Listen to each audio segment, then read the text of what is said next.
Thank you very much, Honorable Minister of Information. All government officials here present and all our colleagues, professional colleagues and associates. The Honorable Minister of Information has reeled out a lot of instructive statistics and data, very, very instructive, to counter the narrative of inaction by this government. And I want to plead with you as a purveyors of information.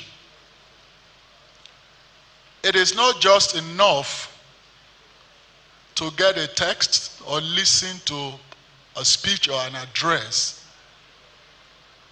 One of the core tenets of our profession is to be able to identify the core message in an address. And the core message, the takeaway here, is the criticality of those statistics. They are very, very critical. Because when situations like this arise, the tendency, the inclination, or proclivity of human beings is to react emotionally. But here, in this government, in the Tinubu government, we are not reacting emotionally at all. We are reacting with empirical verification. And that's what the Honorable Minister of Information had just done.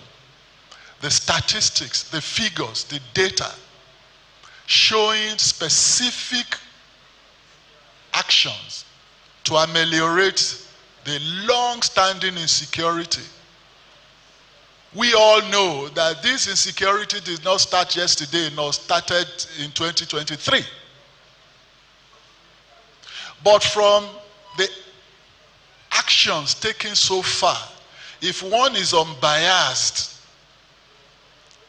you will know that from the plethora of actions taken in the last 2 years, if we had taken those actions in the last 10 years, we probably won't be where we are today.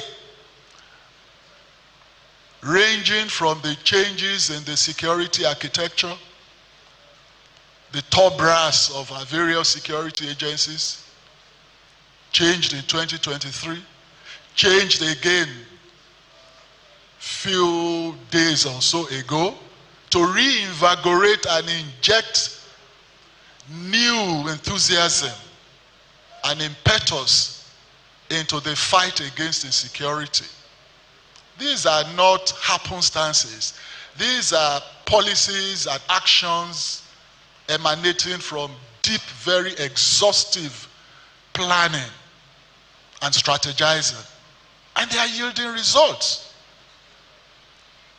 And only, just as the minister said, a global organization recently published the fact that globally, in the last decade in Nigeria, the last 2 years had recorded the lowest incidences of insecurity.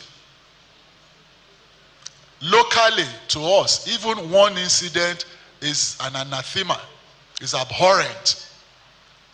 But when you look at the various figures in the last 10 or more years, and you do a comparative analysis with the last 2 years, you will see the tremendous efforts that this government had put in place and the actions so far taken to stem the tide of this insecurity. Insecurity which we know, except one is deceiving himself, nearly everybody in this country knows that there is no deliberate targeting of any religion for persecution. There are factors. Sometimes when these terrorists go to attack, they don't go to attack because of the religion of those inhabitants of those communities. They go to attack for different reasons. largely economic. Some may be political, but it's largely economic. But then, ironically, some of those communities are inhabited by a particular religion. So now to use the faith of the inhabitants as the motive for the attack is totally off the mark. It does not reflect the reality on ground. And we all know it. So, my plea to you as media men, gatekeepers,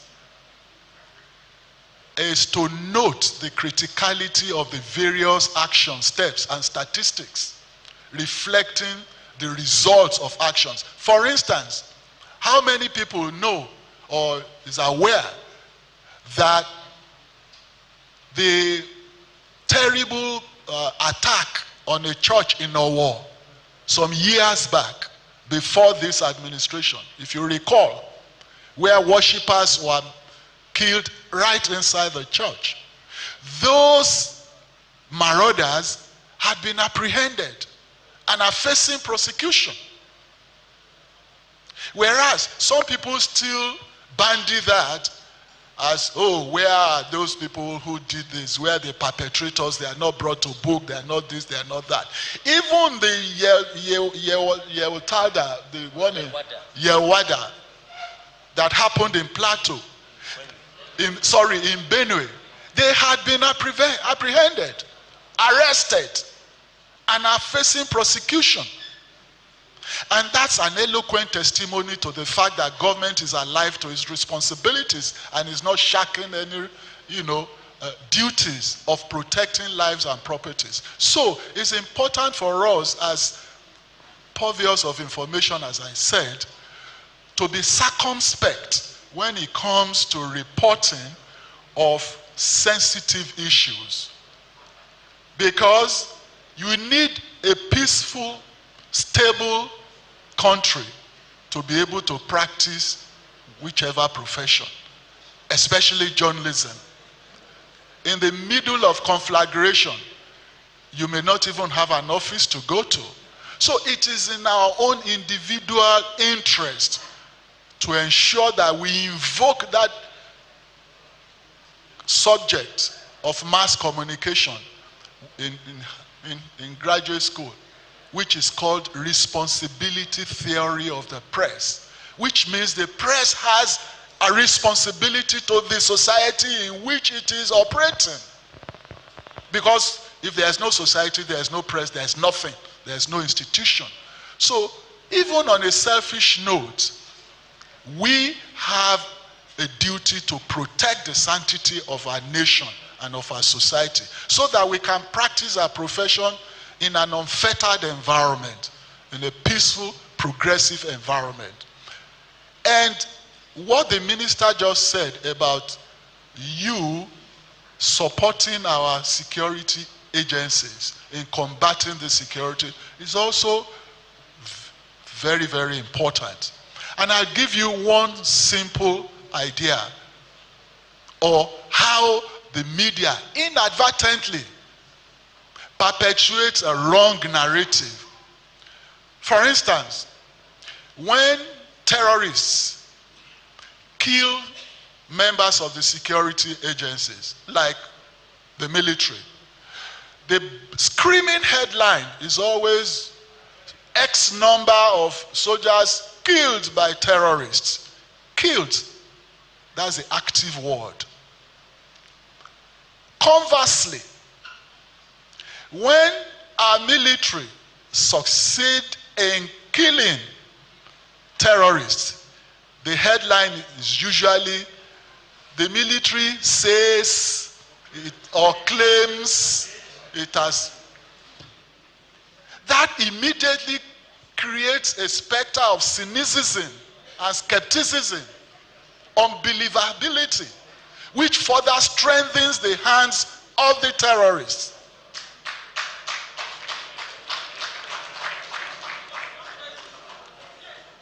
It is wrong when our military that we should be supporting kills these people. We say they claim. But when it's the other way around, we scream it that terrorists have killed, as if we are gloating over the killing of our security, those who are defending us. So I think, my dear colleagues, this is something we must ponder on and redress immediately.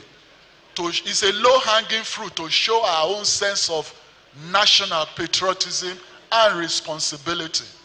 And again, somebody asked the question, which the minister also answered, about foreign intervention of stakeholders, religious groups sponsoring this and that. Let us be factual with ourselves. That is not an isolated thing. For decades, before those of us in this hall were born, foreign groups had always been sponsoring internal division, especially in developing societies, in order to keep them down. Because the world, actually, it's like a scale. It's a scale. A scale has two arms. Now, the developed societies are up there. Their scale is up. So, the underdeveloped or developing, the arm is down. If the developing societies want to push up their own scale to develop, it means the scale of the developed must come down. That's the reality of a scale. So, do you seriously think that those who are up there will fold their arms and allow you to rise? We must think deeply before we start pushing out wrong narratives about our own society that these international organizations now use against us. Even this narrative of Nigeria, why the US is labeling Nigeria and all that, the narrative emanated from here. In actual fact, there are some groups who are angry politically that they lost elections, and they started pushing this narrative in the US up until yesterday. There is a letter here, which I'm sure is already on the social media, written by a group of Nigerians, signed, applauding, sending the letter to the president of the US, applauding him for labeling Nigeria as a place of concern. Just purely for political prejudice. Because you lost elections, you don't like the administration there, so the country should go to blazes. Now, forgetting that if there is any conflagration, you can only know the beginning, you can't predict the end. And you cannot even pinpoint who the victims will be. You can't. So it's a stunted thinking and an act of serious crime against Nigeria for any Nigerian to be hobnobbing and encouraging separatist movements, conflagration, insurrection, and disintegration of Nigeria purely for selfish reasons. It is not. And the media is a platform that they use. If they write 10,000 letters, if those letters don't get published, they have no effect. But when they write only one, we give vent to it. And then we encourage others to move in against us. So please, sir and Maz, this is the time for all Nigerians to speak with one voice. Whatever internal disagreements, there will always be internal disagreements anyway. Which country in the world is devoid of internal disagreement? Which one? None. So to exaggerate our own and use it as a weapon of internal problem is not the best for us. We as media men have a very critical role to play in stemming the tide of all of these negative narratives, and God will help us all. Thank you.